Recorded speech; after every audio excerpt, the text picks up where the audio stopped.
Hey Vikings, I want to talk about two things today. Number one, stepping up your EDC as far as carry compliance, carrying your firearm when you're out and about. Okay, I know it's easy to just kind of leave it in the car, or I forgot it, or I can't carry it here because I'll get in trouble if I'm at work or whatever. Okay. I think things are getting to the point where we're going to see a continued rise in violence and targeting, especially of conservative type people. Okay?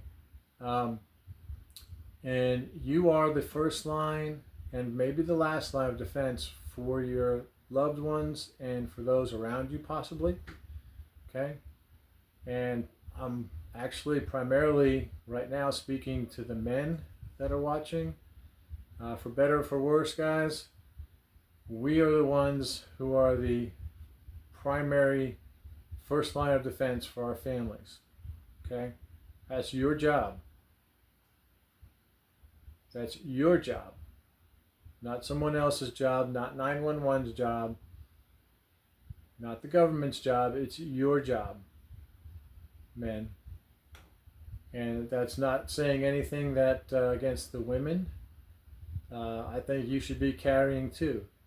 But absolutely, at the bare minimum, men, you need to carry and you need to practice so that you can be proficient enough to actually save people, save lives. Don't be the people on that railroad, was it light rail? That poor Ukrainian girl, 4 feet away from her as she's getting stabbed to death. And I know it happened quickly, but I don't think anyone did anything. I don't think anyone laid a hand on that guy. Don't be one of those people. We can't afford to be that way anymore. Okay? So, everybody increase your carry compliance, guys and girls. Everyone should have one of these. And you should also, somewhere else, have an extra one of these. Okay? Mostly for mechanical failures.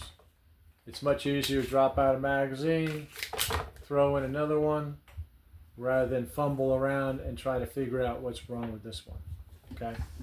So, first thing, carry compliance. Second thing, practice.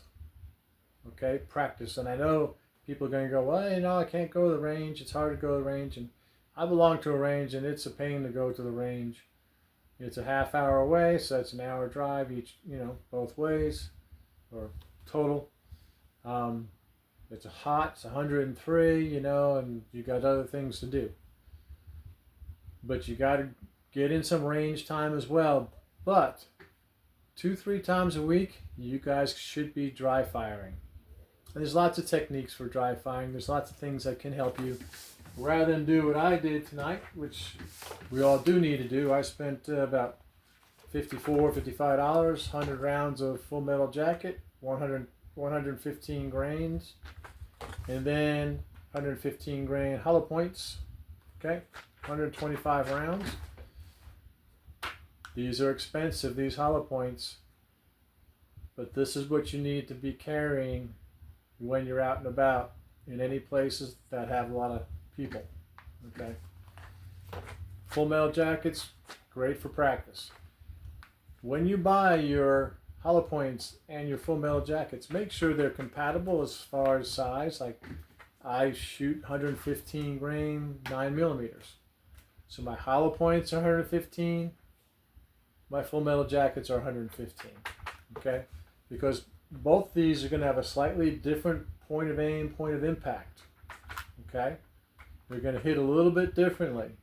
But if they're at least the same 115 or 124, whatever you're carrying, 140, whatever it is.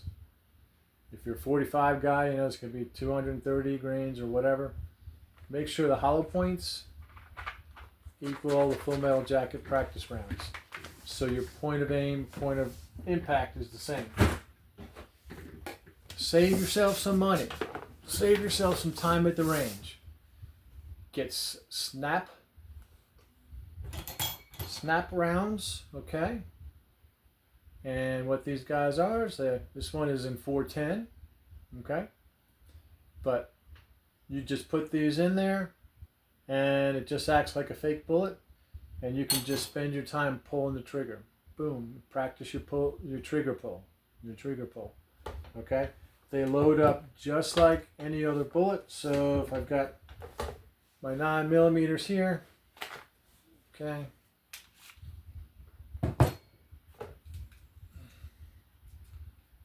you can just load that like any other bullet. As you can see, it's not a real bullet. All right. Always check. You make sure that everything is clear. Double check, triple check. This isn't something you want to have an accident on. But again, you can load these in there. These snap caps just load in, and then you can just pull your trigger. Now, obviously there's going to be no recoil, so you got to bring it back far enough. Some guns, you don't have to. You can just keep pulling the trigger. It just kind of depends on how they're designed. But I just took 3 shots there, and it didn't cost me anything but the snap cap. Okay? So, do your dry fire. If you want to step up your dry fire a little bit, you can swap these out.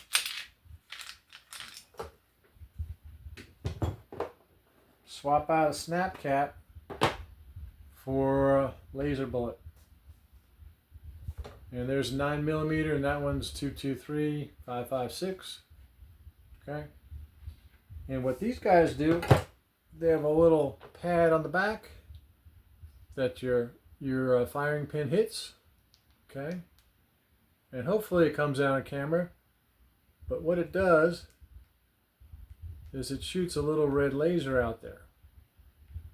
So unlike the snap cap, it will tell you where you would hit. So as you're practicing your draw and your fire, or you're from low ready to fire or double tap, whatever you're doing, what you can do is you can post your target,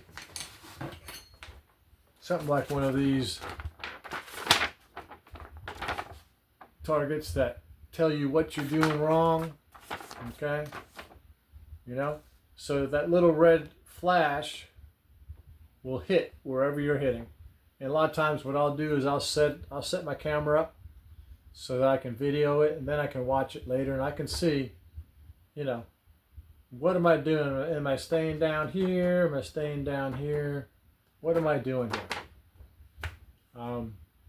This is actually really good practice. And then when you get to the range, you know, you do 2-inch circle drills or whatever, expend 50 rounds or so in very dedicated, specific practice, and you're good to go. You could be in and out of the range in a half an hour with live fire, but you're doing specific drills to get a specific thing accomplished for your accuracy, for your draw, for whatever you're doing. Okay? We're not just out there pulling the trigger, okay, having a good time. It's going to be work. So, 2 things. Carry. Increase your carry compliance, your EDC. Step it up, guys. And practice. If you can't get to that range 3 times a week, which I don't think too many people can unless they can step out in their back porch, you need to dry fire. Okay? And there's plenty of videos on how to dry fire, different techniques, different courses, different drills. You can even use, they do have some little targets that are photosensitive. You hit the target and it makes like a clanging noise if you hit it in the right place with the laser bullet. So there's all sorts of things you can do to improve, okay, without having to go to the range. Improve your trigger control, your grip, your draw, all that kind of stuff. Okay? So, carry and practice. And last thing I want to say is when you practice, practice like you carry. In other words, if you carry in a purse, or if you carry in like a messenger bag or something like that, which is probably not the best way to do it, your carry should really be on your body, on your belt line, shoulder holster, whatever you're going to do. I don't care if it's concealed, open carry, however you want to do it. But don't, if you carry in a purse or if you carry in a bag or something, you need to practice that way. Practice accessing that firearm, getting it out, and going to work with it. Okay? Don't sit there and go, okay, well I carry in this man bag here or this messenger bag, but when I practice, I'm going to put that holster right there. All right, I'm going to put that right there on my hip. All right, and that's how I'm gonna practice. Well, that's no good. That's not going to help you out. Practice how you carry and carry. All right, that's all I got. I'll see you.